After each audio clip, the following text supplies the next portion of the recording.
Dawn Shireen, and this is my podcast, The Delusion is Vast. So it's been a little over a week since my last show, and man, has stuff changed. And for the better, unbelievably. I know I was really distraught the last show and extremely upset by what had happened. And yeah, it did not go favorably. The following day, she picked me up in the morning and dropped me off at a hotel that I could not afford and legitimately left me homeless in Rapid City. I, yeah, and I'm still trying to comprehend how somebody could do that over a guinea pig, but it is what it is, and she has to live with that decision now and realize that she left a veteran homeless in a city where she didn't know anybody and had no resources available. But I did have resources available. And I did call 988 that I was left homeless on Sunday. It's really hard to remember because I think it was on the Sunday. And on Monday I called 988 and they helped to pay for the remainder of the hotel there, and now they've put me up in another hotel. In the meanwhile, I have actually gotten HUD-VASH, which is the military Section 8, and am just waiting for a efficiency to open up in this place in town.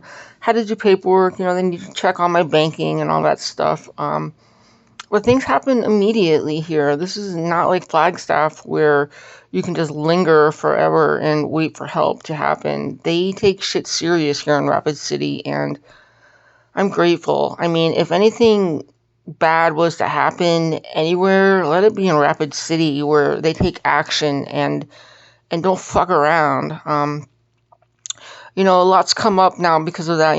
I did call the 98. Actually, I didn't call them. I texted them because I actually really hate talking on the phone, which is weird because I do a podcast, right? But I actually hate talking on the phone.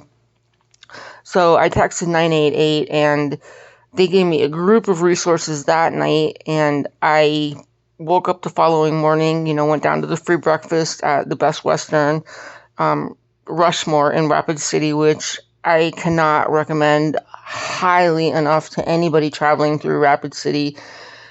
Stay there. I don't give a hoot if you know people in other hotels or if it's above. Well, I guess if it's above what you can afford, then don't stay there. But it's not even considered a high class hotel. It's just like within the medium range of hotels out here. But for the staff alone and the hospitality alone, I would recommend you stay there. You'll feel like you landed with family, which is exactly what it felt like to me.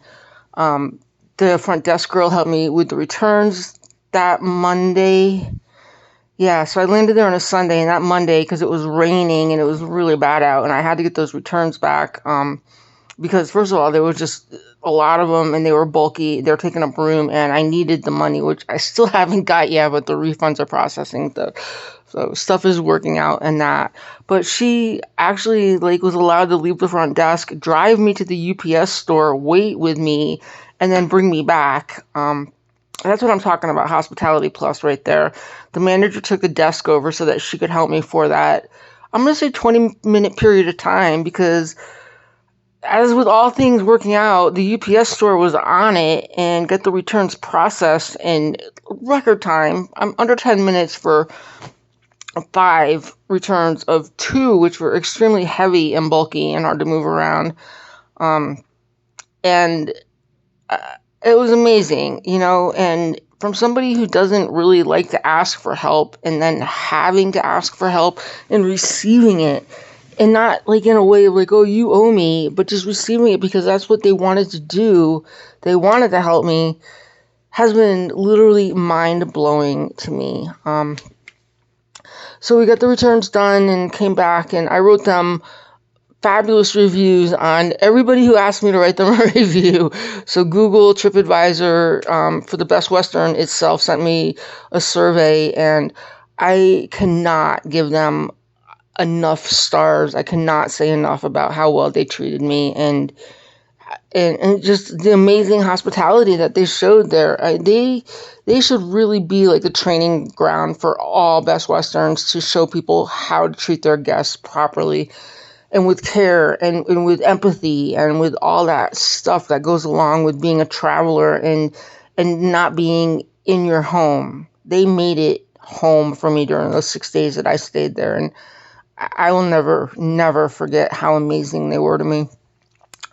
So anyway, and the VFW in town picked up the last portion of my stay there, so I didn't even have to pay for that. And then I actually got credited back for the one day that I did pay on my debit card, which, sent me into an overdraft situation, which my most amazing brother Ryan actually Zelled me out of that situation.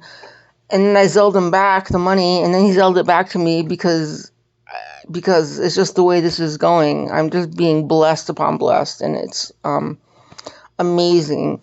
So anyway, so they did that, and then I called the resources, almost all of them, and of course, because I called the suicide hotline, though I was not suicidal, I wasn't even really thinking about that. I just didn't know what to do, but suicide never crossed my mind. But because 988 is a crisis line, but it's also the suicide hotline.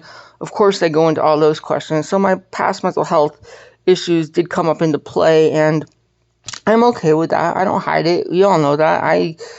I'm not proud of the things I've done before, but without those things I've done before, I wouldn't be here now to be able to help and advocate for others who are struggling. So, there's no shame in asking for help, and that's why I didn't really hesitate that night when I was just sitting there like, I don't know what I'm going to do. I'm going to run out of money, and I'm literally going to be on the streets in a place where I don't know a soul.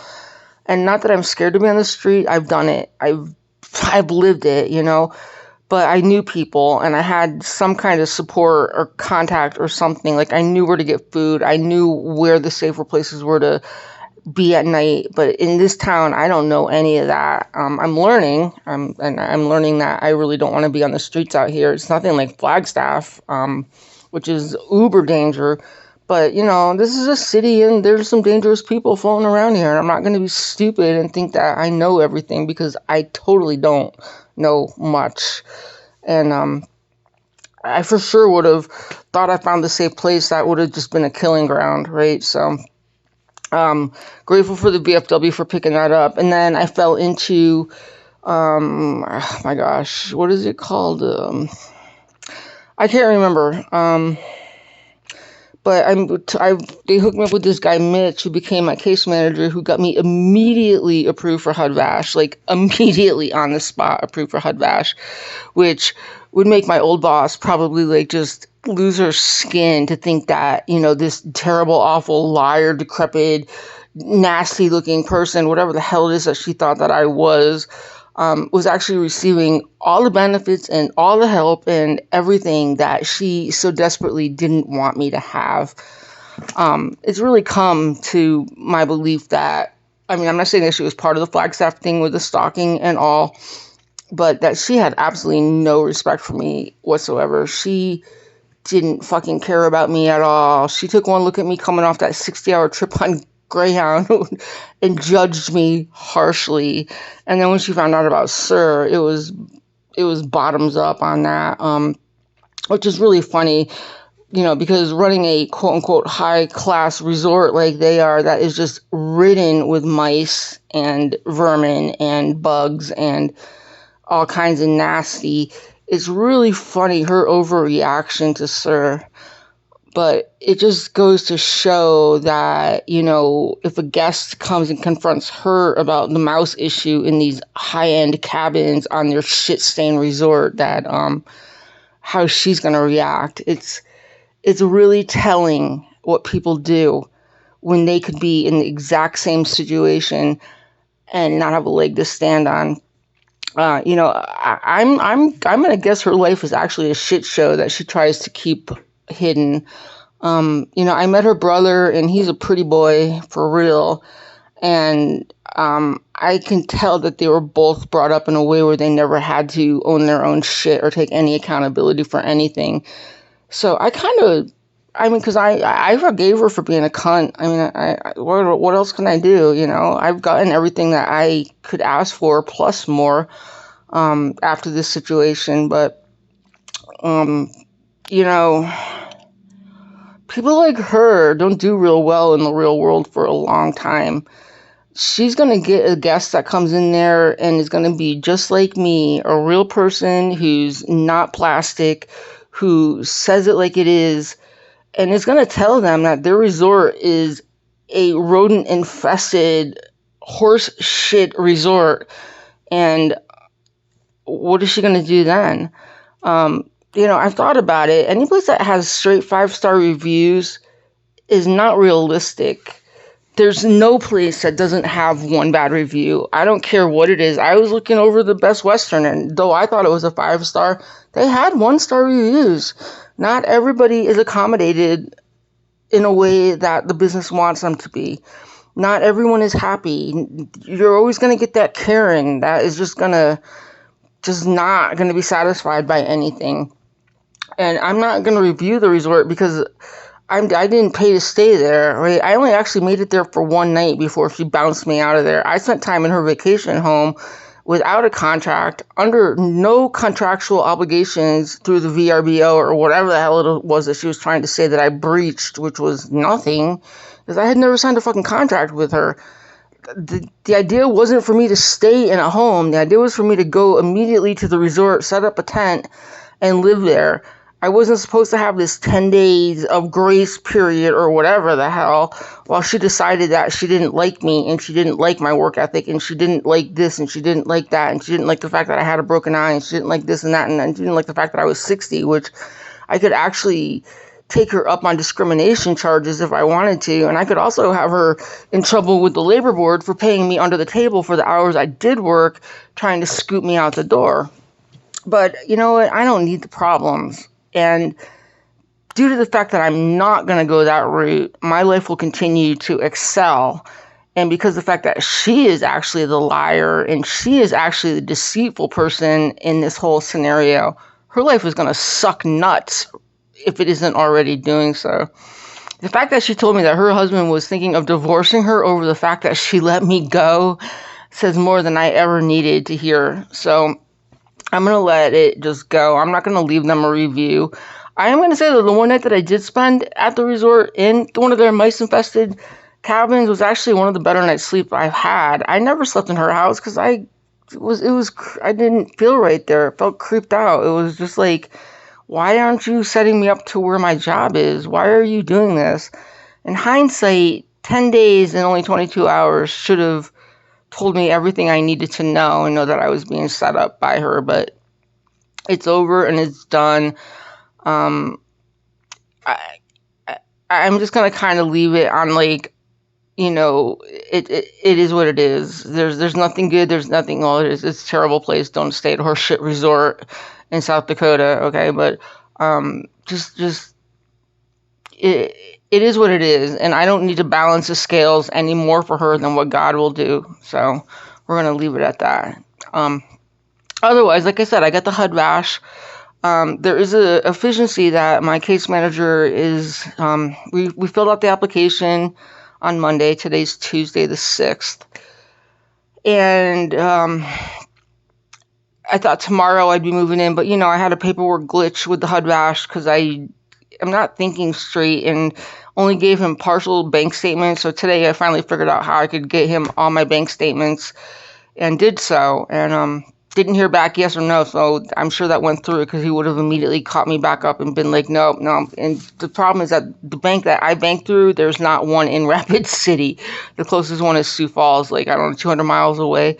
So going there for bank statements seems really illogical. So I actually figured out a way to jack my phone up and let me actually take screenshots of my banking statements, which it has never, ever allowed me to do before.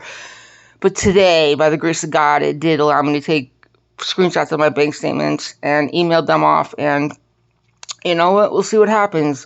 So far, so good. And I believe these people that they're not going to let me be in the street. And they haven't. they haven't. There was actually a day where I thought I was going to be heading to the KOA, and of course we had the worst weather at that time. And nope, that's when the VFW came in and picked up my tab for the Best Western. So if you're ever in Rapid City, it's post number 1293, I think. Even if you don't drink beer or whatever, just go in there and just spread some love to them. If you have a donation that you want to give to someplace, give it to this VFW post in Rapid City, because they came through for me big time. I mean, I had an experience with a cab driver who just seemed like such a grouchy dude, who actually like let me load all that shit in his car that day that she dropped me off at a hotel that I could not afford.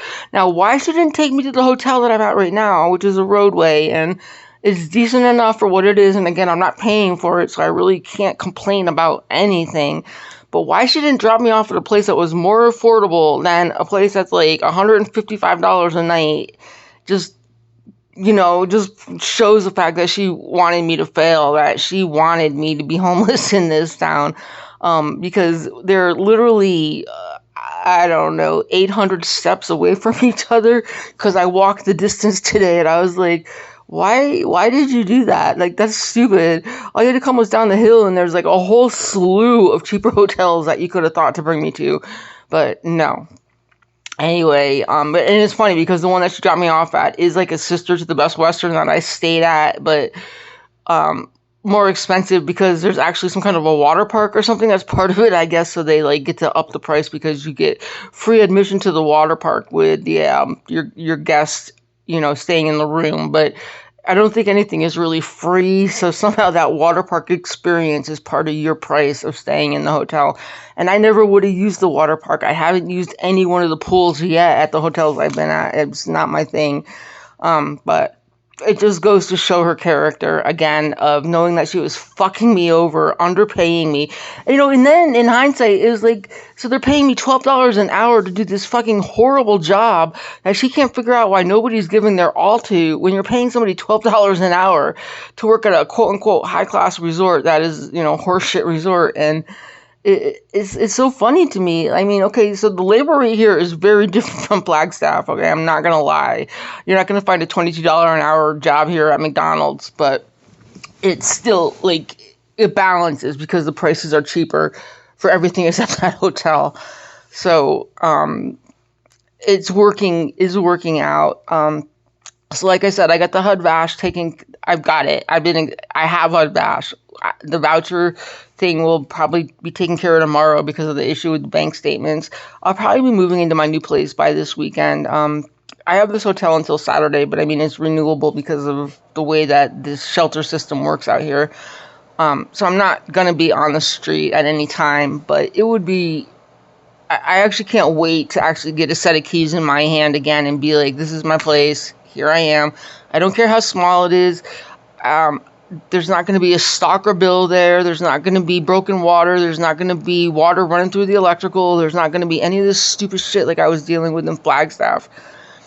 And the thing is, I still haven't actually like had the time to decompress from that, because since the Greyhound trip and then landing there with her and then being terminated and then being semi-homeless, I mean, I literally am homeless. I mean, sure, I have an address if worse comes to worse, but and it's funny because it's like 1313 North La Crosse, so I just keep thinking of the Munsters, and it's like 1313 Mockingbird Lane, and it's like, oh my gosh. But they were still cool. I like the Munsters, so, there's nothing wrong with that. Oh my gosh, it's just been a fucking actual whirlwind. But in the meanwhile, I have gotten to walk, not all that I'd like to, but a great deal of Rapid City.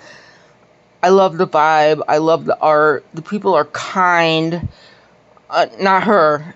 I don't know how in the hell she stays in Rapid City, because she's not a kind person at all. She puts on the appearances of being a kind person, but she's actually a monster under all that plastic.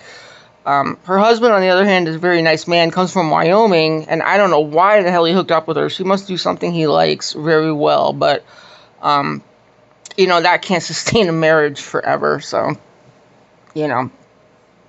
I should stop talking about that because it's bad juju for me.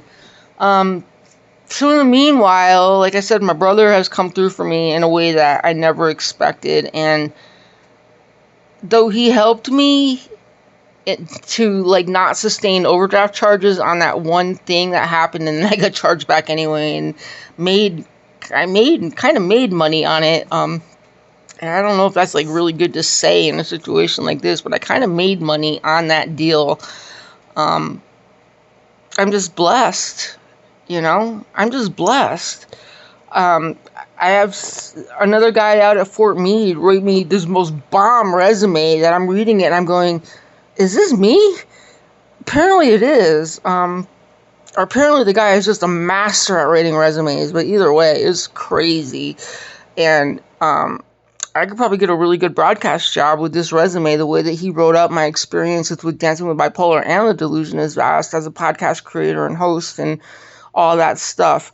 The guy's got a way with words. And I mean, even though I am doing everything that he wrote, that it does say to keep a podcast going and to do all that, I never really thought about it because I just do it, right? I never thought about the what production do I do? I hit start on my record and then I download it to Spotify, but that's production.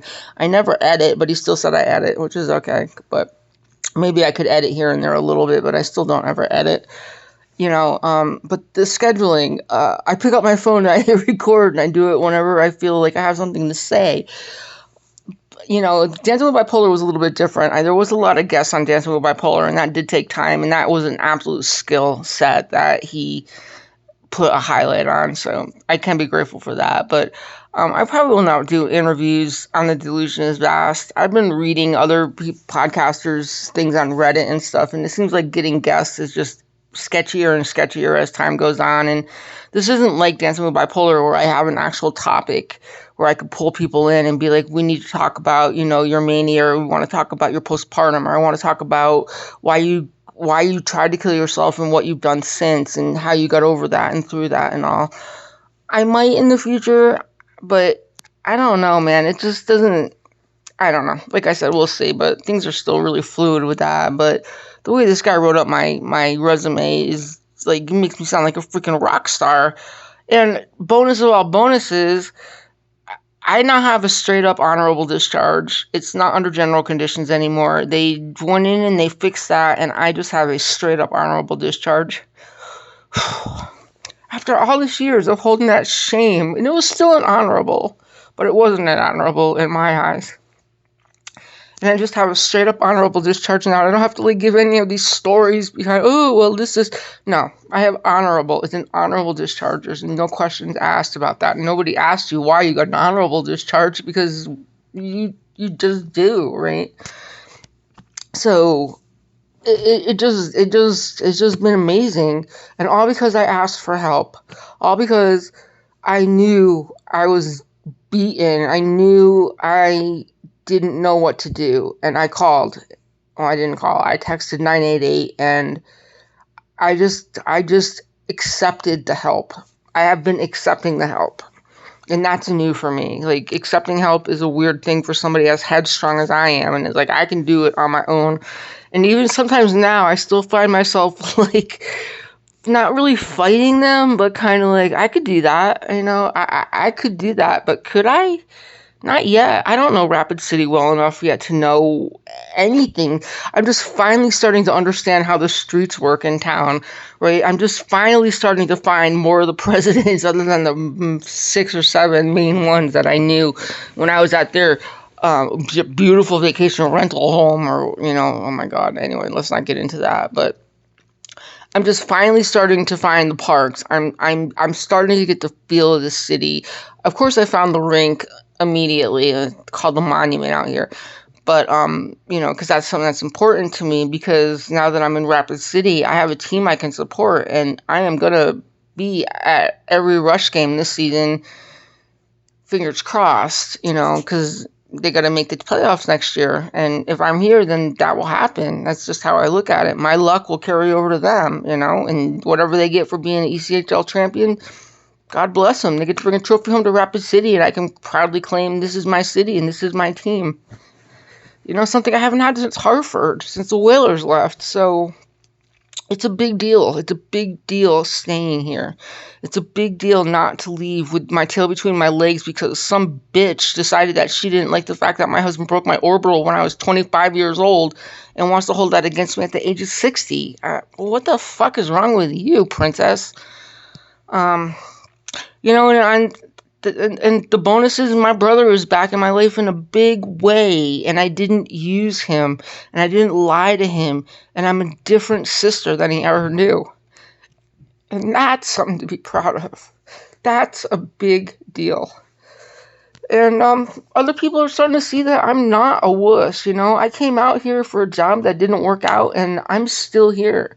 And I'll probably get a job, but, you know, now because of this resume, like, it's open to me. I don't have to be a server at a restaurant. I can look for a job in the radio broadcast area. I can write for the paper. I can do things. Not that service jobs are anything to laugh at out here, because this is a service industry community. They live for the service industry out here. And I would never be ashamed to be a server. I would never be ashamed to work at a hotel. I would never be ashamed to be a janitor in a service industry led community. However, if I could do something and still lead the community by my voice, I'm better at that, you know. That's my forte. But if I had to be a laundry attendant, I would do it gladly. My dad ran laundromats. There's no shame in that. There's no shame in working. There's no shame in helping a community thrive in whatever way possible that you can do so. And I'd be proud to do that here in Rapid City. It's my new home. And I didn't think I was going to be able to say that last week, man. Like last Sunday, I was buried. And today, I'm not buried. My head's above water, the sun is kissing my forehead, and it is beautiful out here. And if I suggest anywhere to come for vacation, come here. Come to South Dakota. Come and see all the stuff out here. Go and check out the bison at Custer, and don't pet them. Don't do that. Don't pet the bison.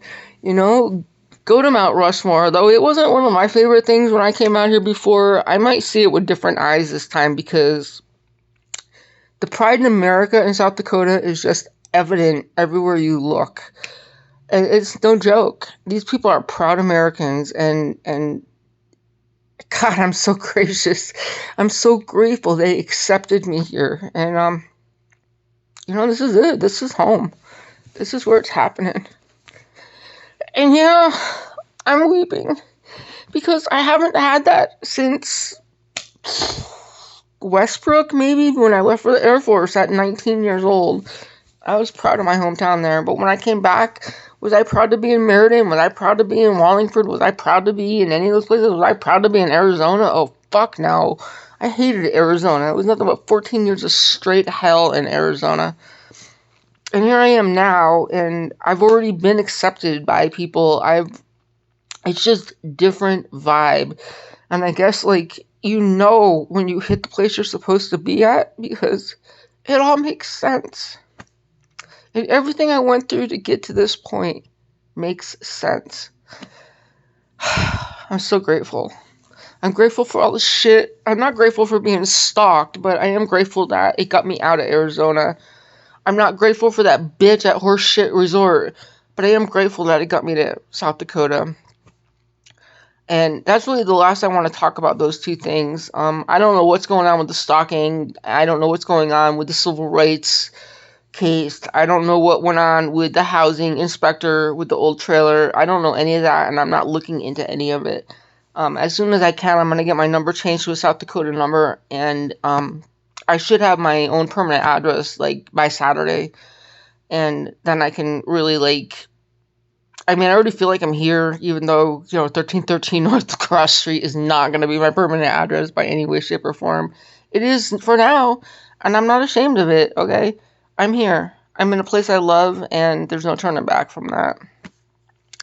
And that's really what I gotta say. Ask for help, and you might be pleasantly surprised at what you actually get and receive when you accept the help that you're given.